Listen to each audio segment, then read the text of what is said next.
Hello प्यारे भैया बहनों, आज की ऑनलाइन क्लास में आपका स्वागत है। और आज हमारी जो क्लास है वो कक्षा 10 के लिए है। और कक्षा 10 में जो आपका भौतिक विज्ञान विषय है उसमें हम भौतिक विज्ञान में पिछली वीडियो में जो गोलीय दर्पणों से क्या था आपका प्रतिबिंबों का निर्माण था, उसमें हम कुछ बिंदुओं पर बात कर चुके थे।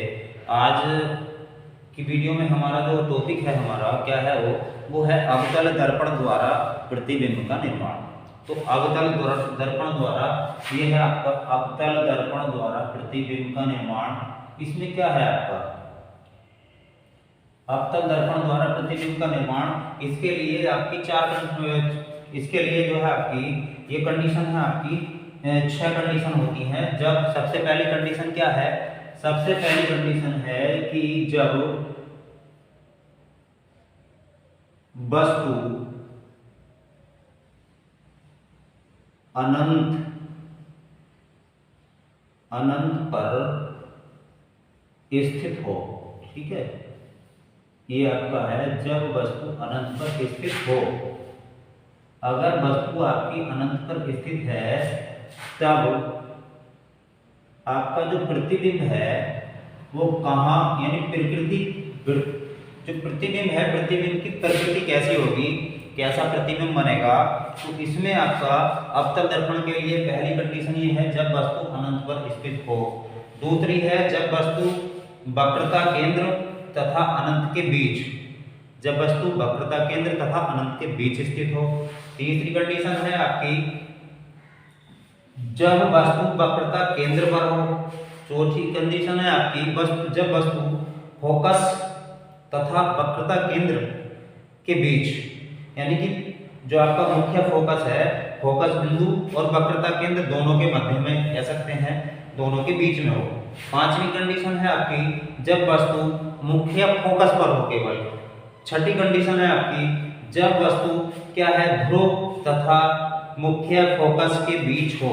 तो ये आपकी 6 कंडीशन है। 6 कंडीशनों में प्रतिबिंब कैसा बनता है उसके बारे में आज हम कुछ चर्चा करेंगे। पहला आपका बिंदु है जब वस्तु, यानी कि अवतल दर्पण द्वारा जो प्रतिबिंब बनते हैं वो 6 प्रकार से बनते हैं कि वस्तु कहाँ स्थित होती है।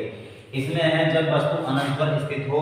तो क्या है इसमें अवतल दर्पण की बात है। और अवतल दर्पण हम पिछली वीडियो में या पिछली क्लासों में हम पढ़ चुके हैं कि अवतल और उत्तल 2 प्रकार के दर्पण होते हैं आपके।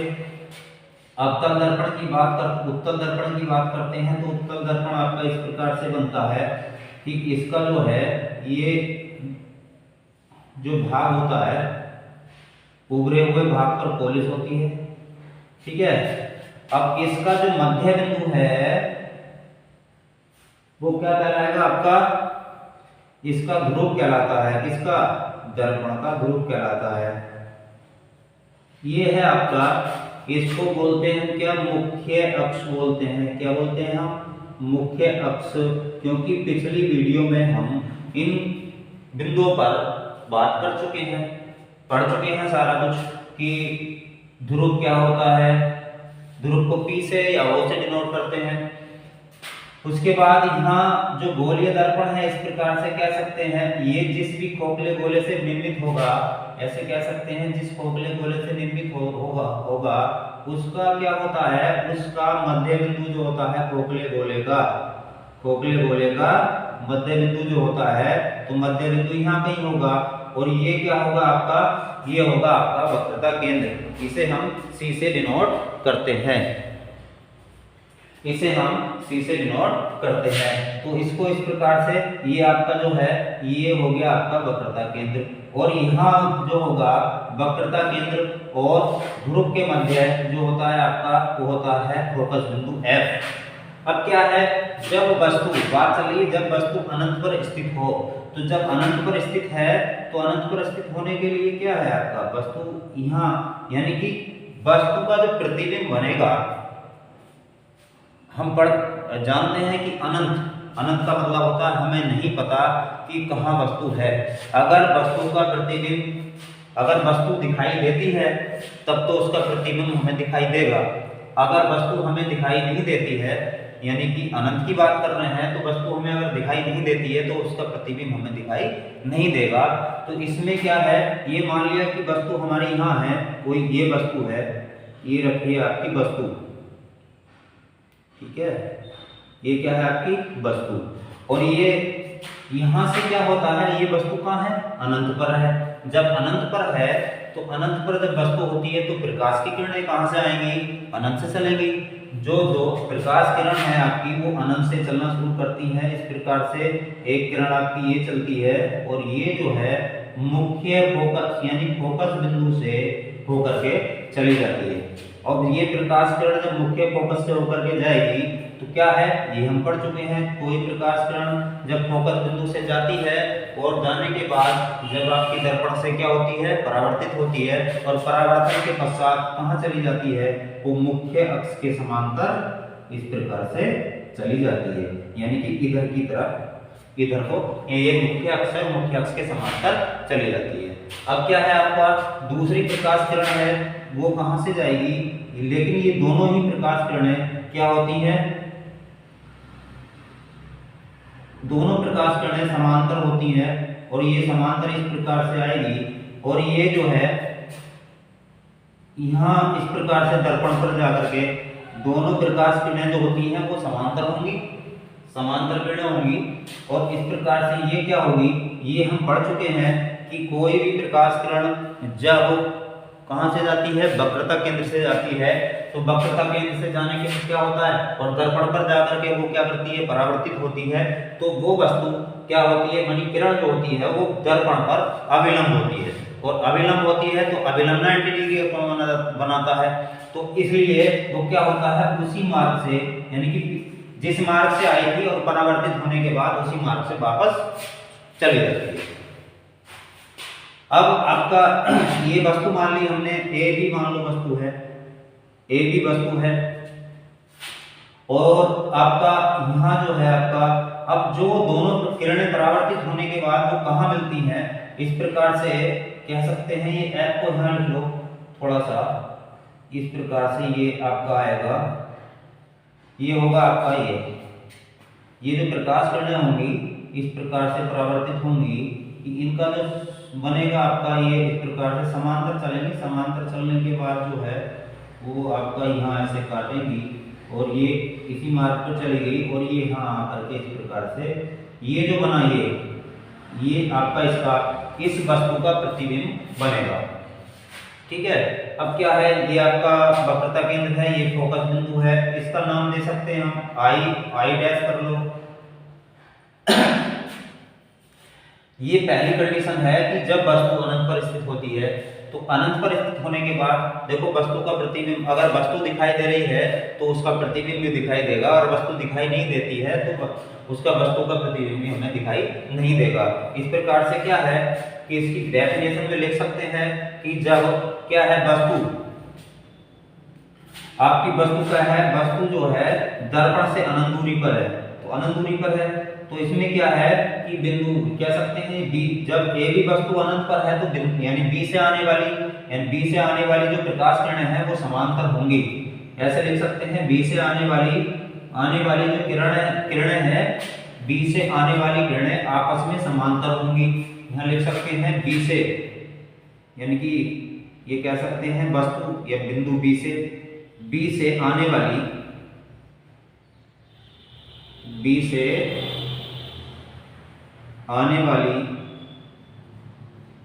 प्रकाश की किरणें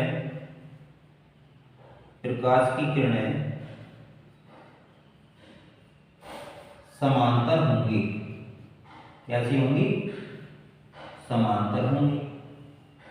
जब समांतर होंगी और समांतर होंगी तो उसके बाद क्या है, कहां से समांतर होने के बाद पहली किरण क्या है, मुख्य फोकस से होकर के चली जाती है। लिख देंगे कि पहली किरण, बिल्कुल चित्र से देख करके ही डेफिनेशन लिखनी है कि पहली किरण मुख्य फोकस कह सकते हैं, मुख्य फोकस से, फोकस बिंदु से मुख्य फोकस से होकर होकर दर्पण से परावर्तन के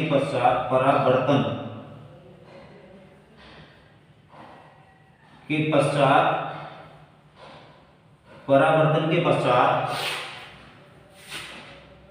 मुख्य अक्ष के समांतर जाती है, ये चली जाती है। ठीक है, देखो ये ये पहली किरण थी, मुख्य फोकस बिंदु से होकर के गई, और ये जो है परावर्तन के पश्चात वो मुख्य अक्ष के समांतर चली जाती है। दूसरी किरण इसी प्रकार से लिख लेंगे आप कि दूसरी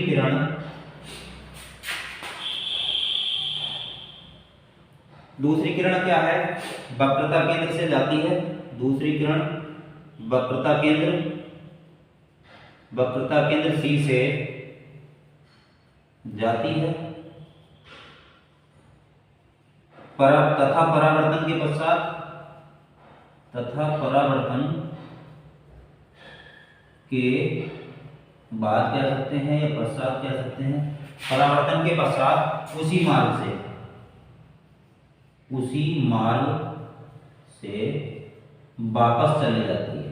ठीक है, वापस चली जाती है, तो उसी मार्ग से वापस चली जाती है।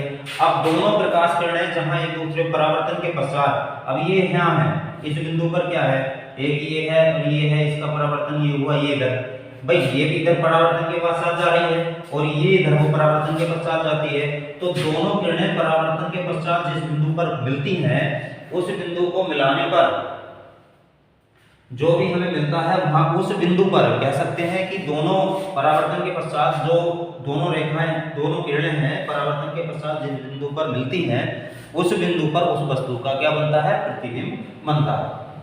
तो यहाँ लिखेंगे परावर्तन के पश्चात, लिख देंगे हम परावर्तन के पश्चात दोनों प्रकाश किरणें जिस बिंदु पर मिलती हैं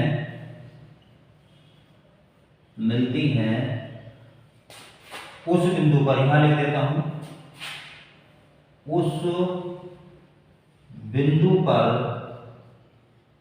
वस्तु का प्रतिबिंब बनता है। ठीक है, अब प्रतिबिंब हमारा क्या बना है, प्रतिबिंब बना है हमारा I और I डैश, ये I डैश है, यहाँ I और I डैश, वस्तु का जो प्रतिबिंब है I डैश है। कैसा है, वस्तु रखिए ये और आपका दर्पण ये है और नीचे की तरफ बनना है, तो दर्पण अवतल दर्पण है, तो दर्पण के बाईं ओर सदैव जो प्रतिबिंब बनते हैं वो कैसे बनते हैं, वास्तविक बनते हैं, और वास्तविक बनते हैं तो क्या है, वास्तविक प्रतिबिंब हमेशा उल्टे होते हैं। तो जो आपकी प्रकृति होगी प्रतिबिंब की, ऐसे लिख सकते हैं, प्रतिबिंब की प्रकृति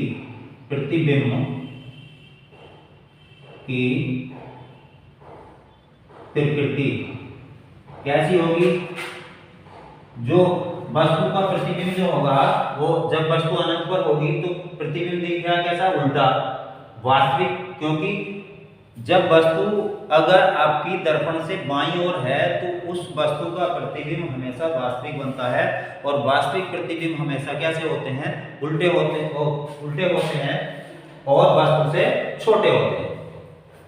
लिख देंगे कि प्रतिबिंब की प्रकृति में कि कैसा होगा आपका प्रतिबिंब, वास्तविक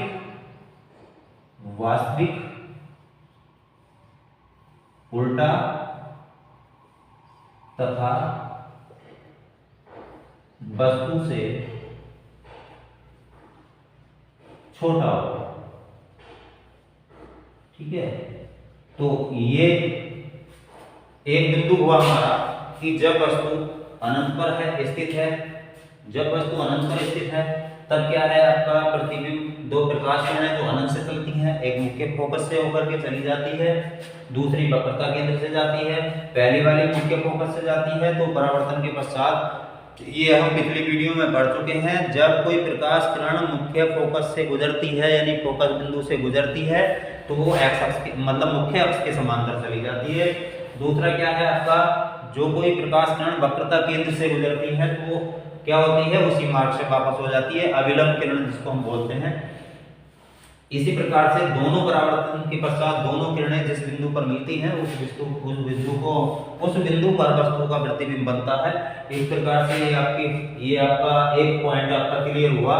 अब हमारे पास बचे 5 बिंदु और हैं इसी में कि जब वस्तु कहाँ होगी आपकी वक्रता केंद्र और अनंत पर स्थित होगी। तो पहला पॉइंट ये हुआ। तो प्यारे भाई बहनों, ये जो जितना भी हम पढ़ा रहे हैं इसके जो नोट्स हैं आप लगातार वीडियो के माध्यम से अपने नोट्स तैयार करते रहें और वो नोट्स जितना वर्क हम कराते हैं वो व्हाट्सएप ग्रुप पर अपने जो कक्षाचार्य हैं, आपके जो कक्षाचार्य हैं अपने कक्षाचार्य के ग्रुप पर उनको भेजते रहें, जिससे कि हमें भी पता रहे कि हम जितना कुछ करा रहे हैं कि वो आप लोग उसको कर रहे हैं या नहीं कर रहे हैं। तो आज के लिए बस इतना ही। धन्यवाद।